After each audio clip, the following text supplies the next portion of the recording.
وبركاته. وعليكم السلام ورحمة الله وبركاته. الحمد لله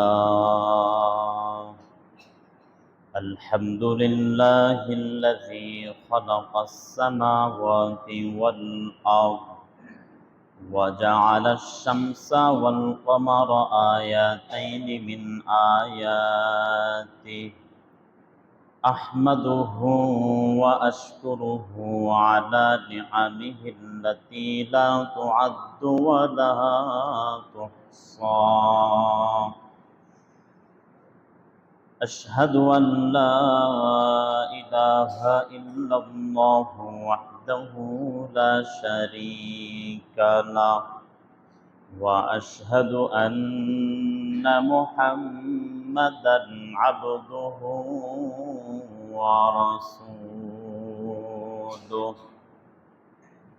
صلوات الله وسلامه عليه وعلى آله وأصحابه أجمعين. أما بعد فأعوذ بالله من الشيطان الرجيم. بسم الله الرحمن الرحيم. يا أيها الذين آمنوا لا تتخذوا اليهود والنصارى أولياء بعضهم أولياء بعض ومن يتولهم منكم فإنه منهم إن الله لا يهدي القوم الظالمين. صدق الله مولانا العظيم وصدق رسوله النبي الكريم ونحن على ذلك من الشاهدين والشاكرين والذاكرين والحمد لله رب العالمين.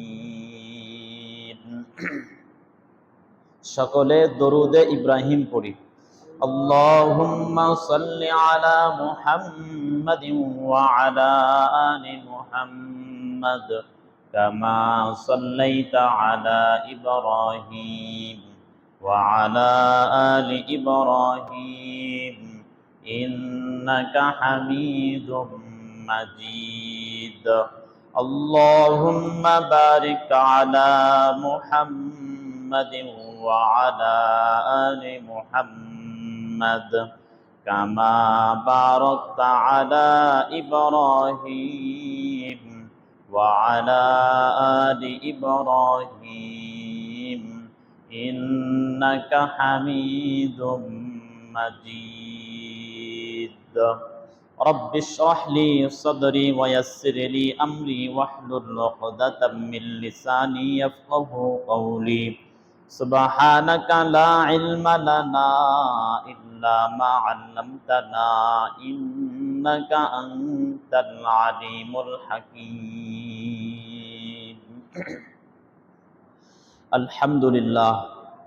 আজ ৩রা রবিউল সানি ১৪৪৭ হিজরি, ১১ আশ্বিন ১৪৩২ বঙ্গাব্দ, ২৬ সেপ্টেম্বর ২০২৫ খ্রিস্টাব্দ।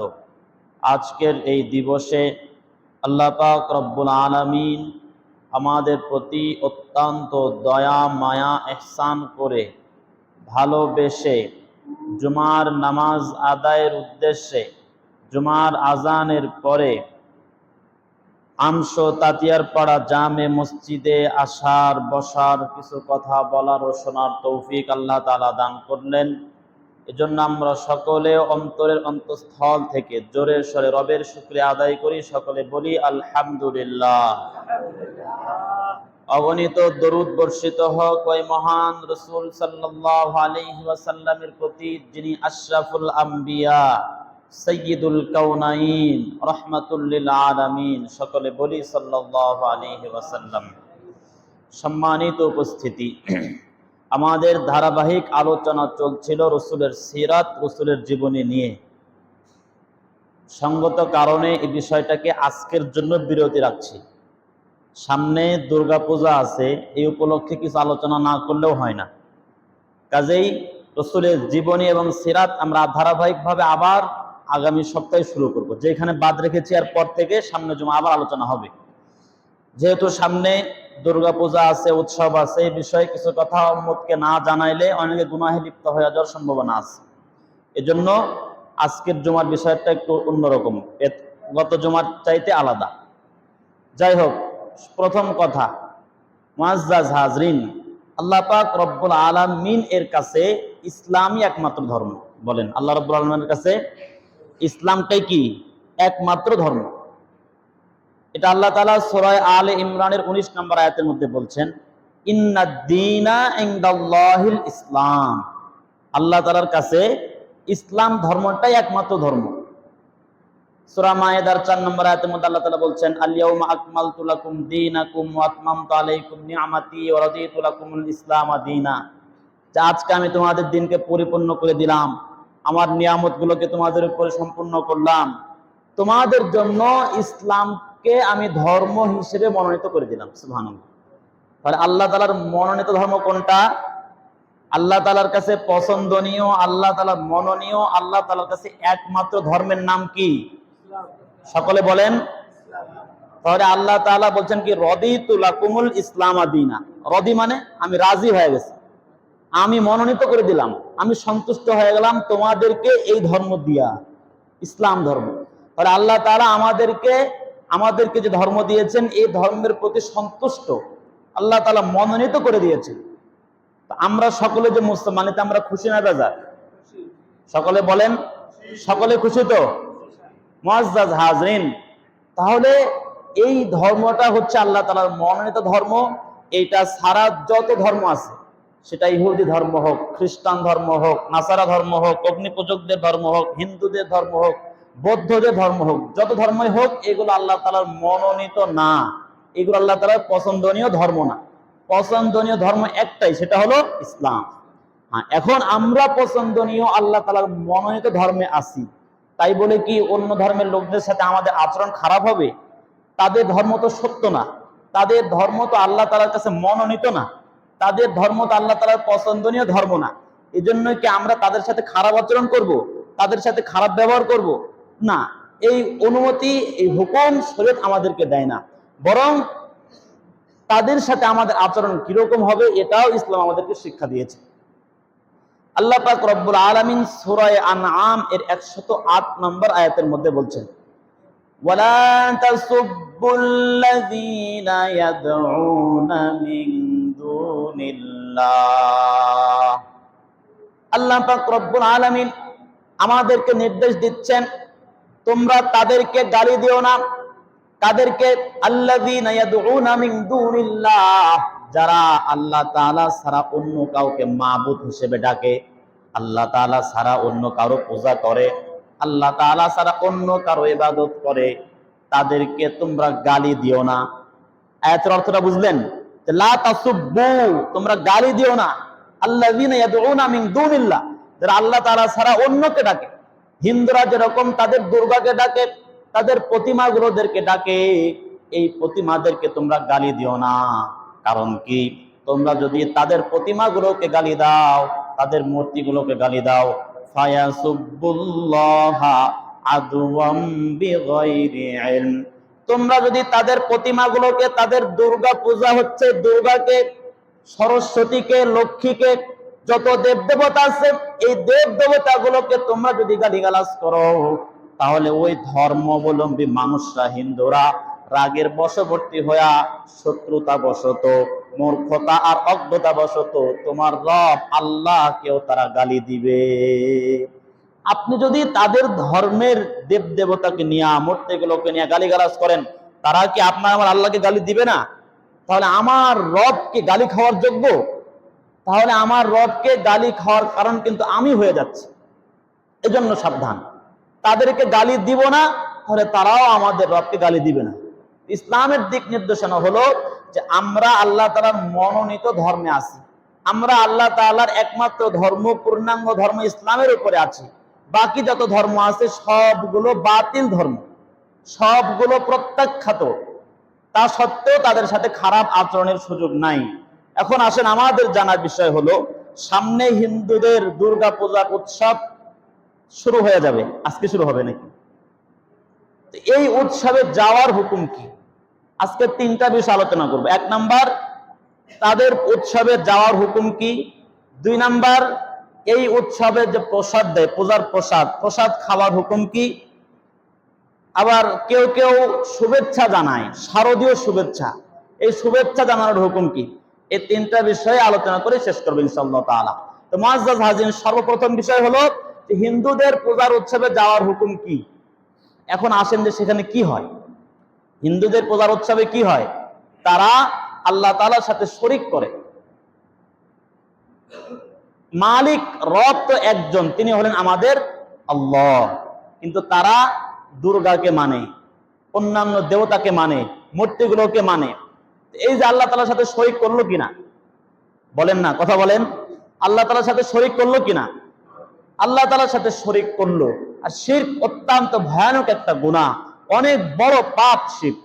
আল্লাহ পাক রব্বুল আলামিন সূরা লুকমানের 13 নম্বর আয়াতের মধ্যে বলছেন, وَإِذْ قَالَ لُقْمَانُ لِابْنِهِ وَهُوَ يَعِظُهُ يَا بُنَيَّ لَا تُشْرِكْ بِاللَّهِ। হযরত লুকমান আলাইহিস সালাম তার ছেলেকে যখন উপদেশ দিচ্ছিলেন, উপদেশ দেওয়ার সময় বলছিলেন, ও আমার প্রিয় সন্তান, লা তুশরিক বিল্লাহ, তুমি কখনো আল্লাহ তাআলার সাথে শরীক করবা না, আল্লাহ তাআলার সাথে কাউকে অংশীদার বানাবা না। ইন্নাশ শিরকা লা যুলমুন আযীম, নিশ্চয় শিরক হলো অনেক বড় একটা জুলুম। শিরক কি বলেন? বলেন, শিরক অনেক বড় জুলুম। আল্লাহ তাআলার সাথে শিরক করা যায় না। তাহলে বলেন, হিন্দুরা যে পূজা করবে, দুর্গা পূজা দিবে, এখানে শিরক হবে কি হবে না? তো এখানে আল্লাহ তাআলার সাথে অনেক বড় জুলুম করা হচ্ছে কি হচ্ছে না? তো এই জুলুমের স্থানে আপনার আমি কিভাবে যাব?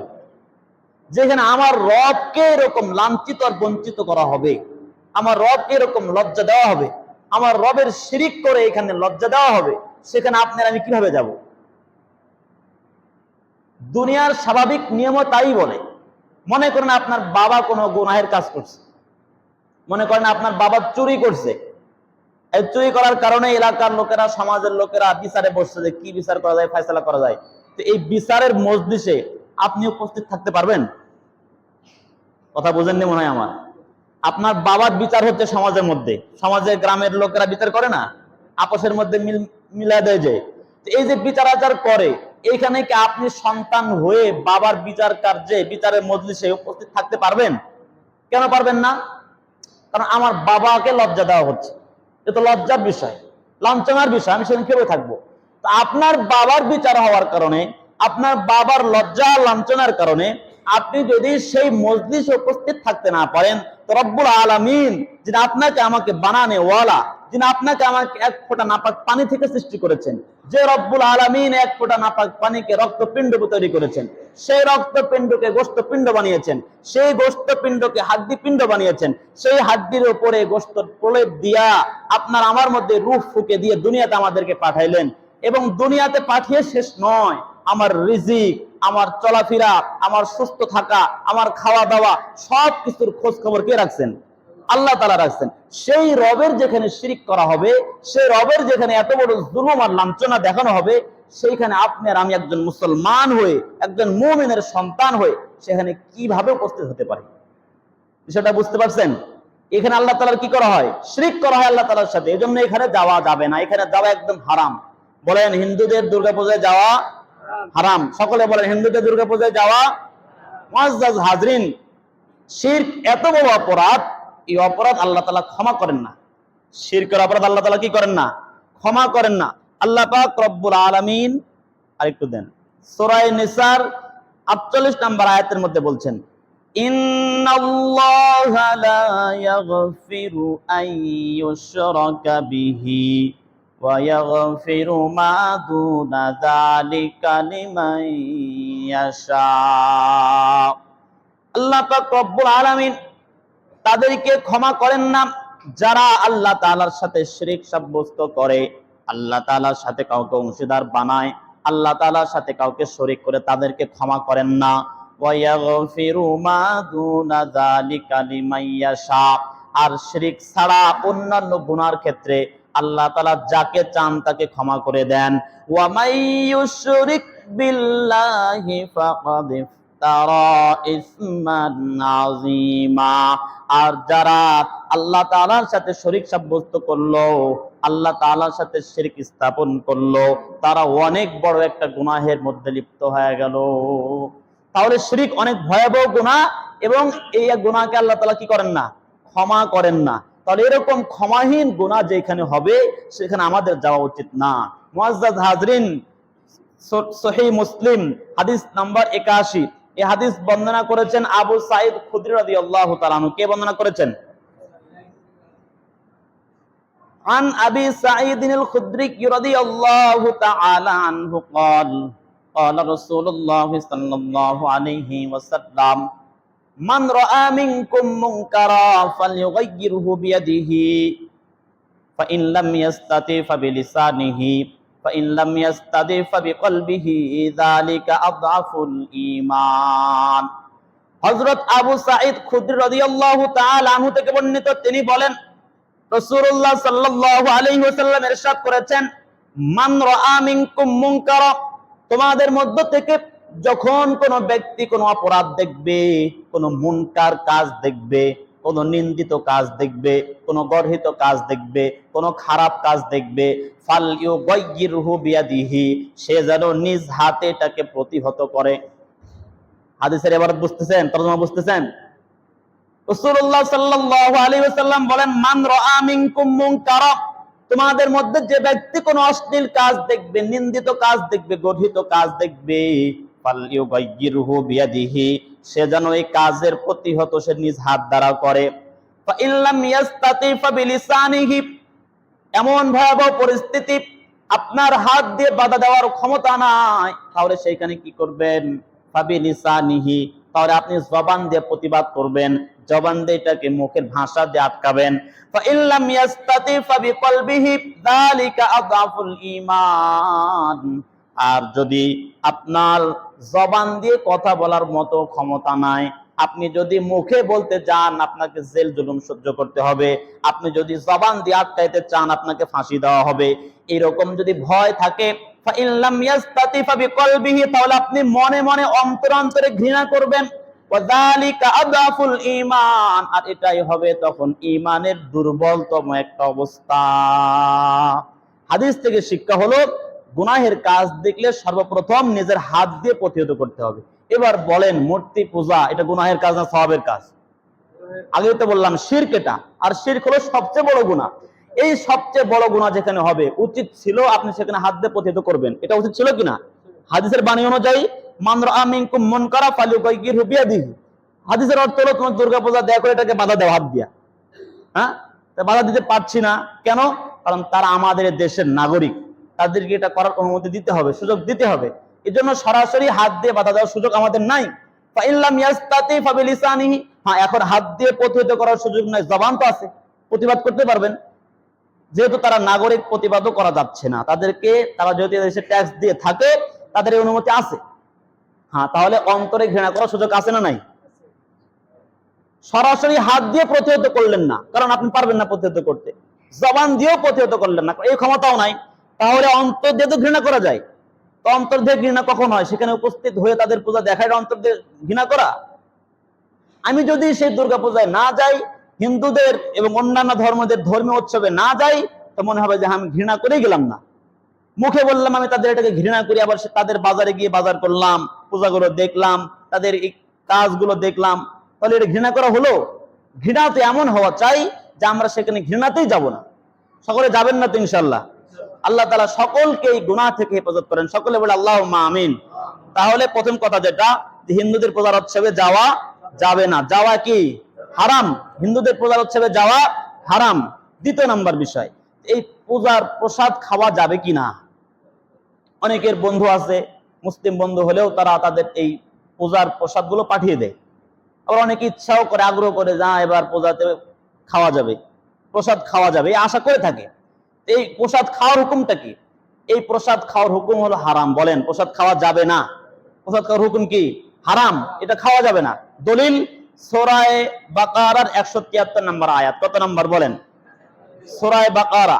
আল্লাহ পাক রব্বুল আলামিন আয়াতের মধ্যে বলছেন, ইন্নামা হাররামা আলাইকুমুল মাইতাতা ওয়াদ-দামা ওয়া লাহমাল খিনজিরি ওয়া মা উহিল্লা বিহি লিগাইরিল্লাহ। আল্লাহ তাআলা বলছেন, ইন্নামা হাররামা আলাইকুম, নিশ্চয় আল্লাহ তাআলা তোমাদের উপরে হারাম করেছেন, আল মাইতাতা, মৃত জানোয়ার, মৃত পশু। মৃত পশু আল্লাহ তাআলা তোমাদের উপরে হারাম করেছেন, মৃত পশু খাইতে পারবা না। ওয়াদ-দামা, প্রবাহিত রক্ত তোমাদের উপরে হারাম, প্রবাহিত রক্ত খাওয়া যাবে না। ওয়া লাহমাল খিনজির, শূকরের গোশত খাওয়া হারাম, শূকরের গোশত তোমরা খাইতে পারবা না।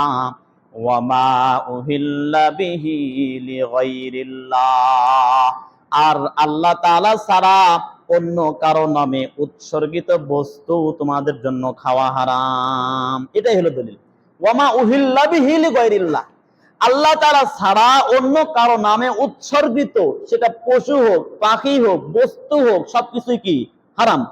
ওয়ামা উহিল্লা বিহি লিগাইরিল্লাহ, আল্লাহ তাআলা ছাড়া অন্য কারো নামে উৎসর্গিত, চাই সেটা দুর্গার নামে উৎসর্গিত হোক না কেন, চাই সেটা কালীর নামে উৎসর্গিত হোক না কেন, চাই সেটা লক্ষ্মীর নামে উৎসর্গিত হোক না কেন, চাই সেটা সরস্বতীর নামে উৎসর্গিত হোক না কেন, চাই সেটা মাজারে উৎসর্গিত হোক না কেন, সেটা কবরে উৎসর্গিত হোক না কেন, যদি কুসুমবাতে উৎসর্গিত করা হয়, শাহ মখদুম মাজারে উৎসর্গিত করা হয়, শাহজালাল ইয়ামানের মাজারে উৎসর্গিত করা হয়, সেগুলো হারাম। শুধু হিন্দুদের হারাম তা না, আপনি মুসলিম হয়ে যদি মাজারে দেন, মাজারে উৎসর্গ করেন, সেটাও কিন্তু হারাম। অনেকে শাহ মখদুম রূপস রহমতুল্লাহ আলাইহির ওখানে খাসি জবাই করেন।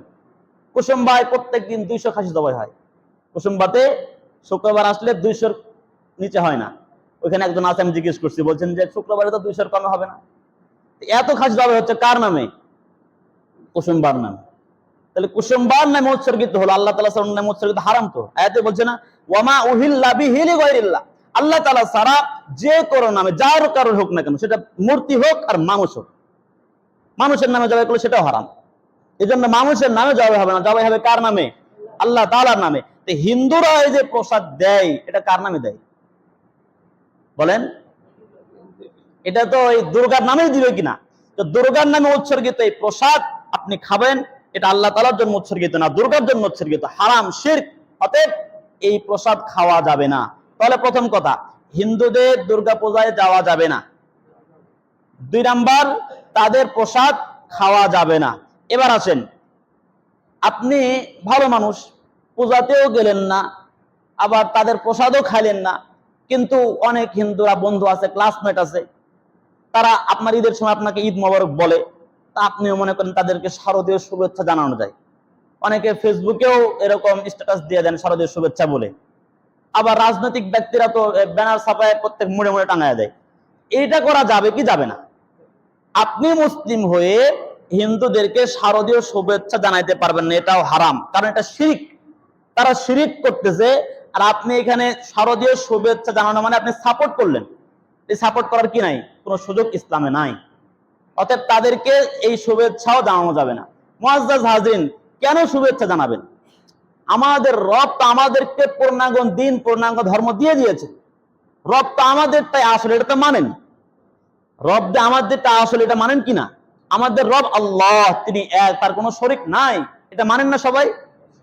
তো তারা যাদের পূজা করে তাদের ব্যাপারে আল্লাহ তাআলা কি বলছেন দেখেন, সূরা আল হজের 73 নম্বর আয়াত আল্লাহ তাআলা বলছেন, ইয়া আইয়ুহান নাসু দুরিবা মাসালুন ফাসতামিউ লা, ও মানুষেরা, তোমাদের সামনে একটা উদাহরণ পেশ করা হচ্ছে, একটা উদাহরণ দেওয়া হচ্ছে, মনোযোগ দিয়ে কান লাগায় শোনো। ইন্নাল্লাযীনা তাদউনা মিন দুনিল্লাহ, তারা যাদেরকে ডাকে, যাদের পূজা করে, লা ইয়াখলুকু যুবাবান ওয়ালা বিজতামাউ লাহ, তারা যাদেরকে ডাকে, যাদের পূজা করে, এই সমস্ত দেব দেবতাগুলো যদি একত্রিত হয়ে যায়, সকলে মিলেও একটা মাছি বানাতে পারবে? যত দেব দেবতা আছে, সব দেব দেবতা, সকল মূর্তিগুলো যদি এক জায়গায় করা হয়, একটা মাছি বানানোর ক্ষমতা আছে? একটা মাছির বানানোর ক্ষমতা নাই। আল্লাহ তাআলা বলছেন লা ইয়াখলুকু যুবাবা, যুবাবান শব্দের অর্থ হলো মাছি। লা ইয়াখলুকু, তারা কখনো সৃষ্টি করতে পারবে না, যুবাবা একটা মাছি। ওয়ালা বিজতামাউলা, যদিও তারা সকলে একত্রিত হয়ে যায় তারপরও বানাইতে পারবে না।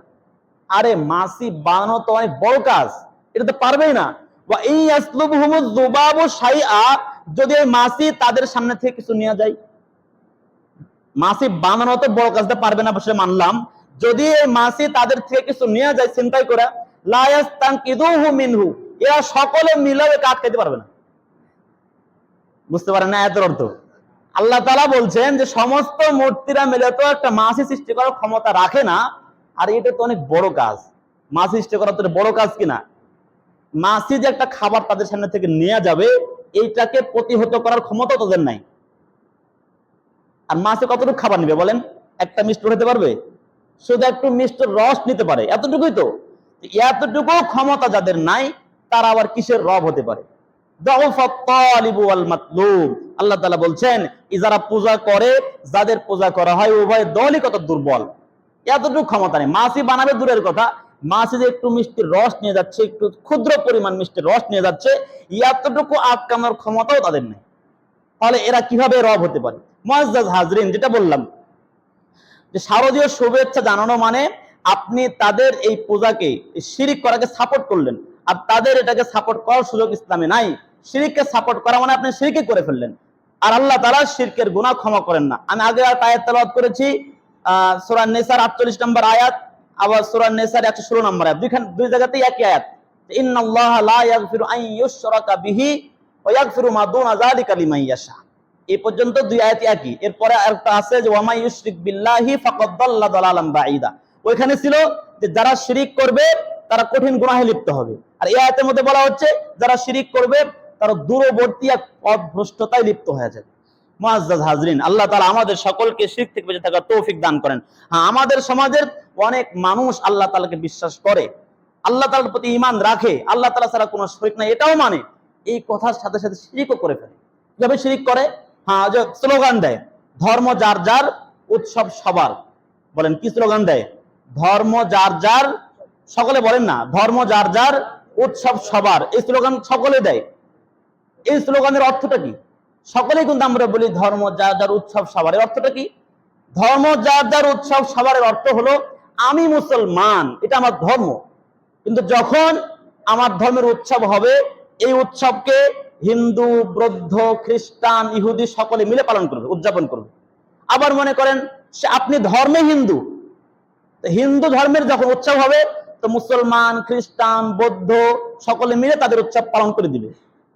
আবার মনে করেন বৌদ্ধ ধর্মের ধর্মীয় উৎসব, সে ধর্ম তার বৌদ্ধ, ধর্মীয় উৎসব যখন হবে অন্যান্য ধর্মের লোকেরা সকলে মিলে উৎসব উদযাপন করবে।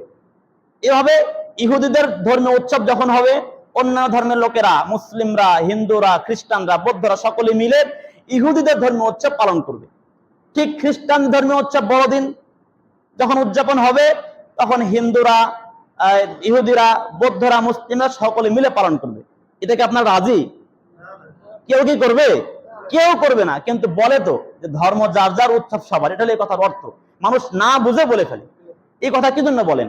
ধর্ম যার যার উৎসব সবার কেন বলে? এটা তো সম্ভব না। আপনার ধর্মের উৎসব কি কোনো ধর্মের লোকেরা পালন করবে? কেউ কি ঈদ পালন করে মুসলিম ছাড়া? মুসলিম ছাড়া ইহুদি, খ্রিস্টান, বৌদ্ধ, হিন্দুরা আপনার ধর্মের ঈদ পালন করে? করে না। তাহলে কেন বলতেছেন ধর্ম যার যার উৎসব সবার? এটা মূলনীতি হতে পারে না। ধর্ম যার যার উৎসব সবার, এটা মূলনীতি হতে পারে না। এটা যদি মূলনীতি হয় তাহলে আপনাকে মেনে নিতে হবে জমি যার আলু তার, জমি যার আলু সবার, কথা এরকম। জমি যার যার আলু সবার, জমি যার যার ফসল সবার, দোকান যার যার পণ্য সবার, চাকরি যার যার বেতন সবার। এটা কেউ মানেন? কেন মানেন না? এটা সম্ভব না, এটা মূলনীতি হতে পারে না। জমি যার আলুও তার, জমি যার, ফসলও তার, বিবাহ যার, বউ তার, দোকান যার, পণ্য তার, চাকরি যার, বেতনও তার। আপনার জমির ফসল যদি আপনারই হয়, আপনার দোকানের পণ্য যদি আপনারই হয়, আপনার চাকরির বেতন যদি আপনারই হয়, আপনার ধর্মের উৎসবও আপনারই হবে। তাহলে ধর্ম যার, উৎসবও তার। বলেন ধর্ম যার, উৎসবও তার। এখন থেকে স্লোগান বাদ। এতদিন স্লোগান দিয়ে আসছেন ধর্ম যার যার, উৎসব সবার। এখন থেকে স্লোগান বাদ। আজ থেকে স্লোগান কি হবে? ধর্ম যার যার, উৎসব তার তার। বলেন ধর্ম যার যার, উৎসব তার তার। এই স্লোগানের পিছনে পড়ে নিজের ঈমান আমল ধ্বংস করবেন না। মুআজ্জাজ হাজরিন, এরপরে আসেন, কিছু মানুষ বলে থাকেন যে আমরা সাম্প্রদায়িক সম্প্রীতি রক্ষা করার জন্য তাদের অনুষ্ঠানে গিয়ে থাকি। কিছু মানুষের দাবি সাম্প্রদায়িক সম্প্রীতি রক্ষার জন্য সেখানে যায়। আচ্ছা বলেন, সাম্প্রদায়িক সম্প্রীতি বলতে কি বোঝায়? সাম্প্রদায়িক সম্প্রীতি কি এক পক্ষের পক্ষ থেকে হয় না উভয় পক্ষকে লাগে? আপনি কাউকে ভালোবাসবেন, ভালোবাসা কি এক পক্ষে হয় না উভয় পক্ষকে ভালোবাসতে হয়? এক পক্ষে ভালোবাসা হয় না। আপনি যদি সাম্প্রদায়িক সম্প্রীতি রক্ষা করার জন্য তাদের দুর্গাপূজায় যান, তাহলে তাদেরও উচিত আমাদের কুরবানির ঈদে এসে গরু জবাই করা। কথা বলেন। আপনি যদি সাম্প্রদায়িক সম্প্রীতি রক্ষা করেন, তাহলে তাদেরকে সম্প্রীতি রক্ষা করতে হবে কিনা? শুধু আপনি ভালোবাসবেন তা তো হবে না, তাদেরকে তো ভালোবাসতে হবে। আপনি যদি সাম্প্রদায়িক সম্প্রীতি রক্ষার জন্য হিন্দুদের উৎসবে যান, অমুসলিমদের কোন ধর্মীয় উৎসবে যান, তাহলে তাদেরকেও তো আমাদের উৎসবগুলোতে আসতে হবে কি হবে না? এটা যুক্তির দাবি কিনা? এটাই যুক্তির দাবি। কিন্তু তারা তো আসে না। অতএব তারা যেহেতু আমাদের ঈদের দিনে আমাদের সাথে গরু কুরবানি করে না, অতএব আমরাও তাদের দুর্গাপূজায় যাব না। তারা যদি করে তখন দেখা যাবে যাওয়া যাবে কি যাবে না। তারা তো করবেই না। তাদের ধর্মে যেরকম গরু জবাই করা গুনাহ, আমাদের ধর্মে মূর্তি পূজা করা তার চেয়ে বড় গুনাহ। মূর্তি পূজা করা তো শিরক। তো তারা যেরকম গুনাহ মনে করে তাদের কাছে প্রাণী হত্যা মহাপাপ, এই উসুলের ভিত্তিতে তারা গরু কুরবানি করবে না, এবং গরু তাদের মা। তো তারা যেরকম গরু কুরবানি করা, গরু জবাই করাকে গুনাহ মনে করে, আমরা মূর্তি পূজা করাকে তার চেয়ে বড় গুনাহ মনে করি। অতএব তারা যেহেতু সাম্প্রদায়িক সম্প্রীতি রক্ষা করে না, আমাদেরও তাদের সাথে সাম্প্রদায়িক সম্প্রীতি রক্ষা করার কোনো প্রয়োজন নাই। মুআজ্জাজ হাজরিন, আপনাকে যদি আমি গালি দিই আপনার রাগ হবে কিনা? আমি যদি আপনাকে বলি আরে তোমার জন্মের ঠিক নেই, তুমি জারজ সন্তান, তাহলে এখনই আপনি ওইখান থেকে উঠে এসে আমাকে মারতে আসবেন, কারণ আপনার আত্মমর্যাদা আছে। আরে আমার বাবা মা আছে, জারজ সন্তান বলে কি জন্য? বলেন রাগ হবে কিনা? আপনাকে যদি বলা হয় যে আপনি জারজ সন্তান, তাহলে এখানে কথাটা কি? যে আপনার বাপ অন্যজন, যিনি সাইদুর রহমান তিনি আপনার বাপ না, আব্দুল খালিক আপনার বাপ।